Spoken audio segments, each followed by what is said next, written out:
স্বার্থপর লোকেরা কখনো দুঃখের ভাগ নেয় না, তারা সব সময় সুখের ভাগের আশা করে। ময়লা শুধু রাস্তার ডাস্টবিনেই থাকে না, কিছু মানুষের চরিত্রেও থাকে। রাস্তার ধারে বাড়ি থাকলে তার দাম অনেক, রাস্তার পাশে জমি থাকলে তারও দাম অনেক, কিন্তু মানুষ রাস্তায় থাকলে তার কোনো দাম নেই। ডাল ভাতের লোককে তুমি যদি বিরিয়ানির মতো সম্মান দাও, তাহলে সে তো তোমার মাথায় চড়ে নাচবেই।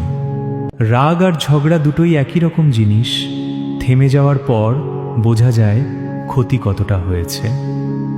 নিখুঁত হওয়ার চেয়ে অরিজিনাল হওয়াটাই বেশি জরুরি। নিজের মতো থাকাই জীবনের আসল সাফল্য। কথাগুলো সত্যি মনে হলে শেয়ার করে দিও, কমেন্টে লিখো রাধে রাধে।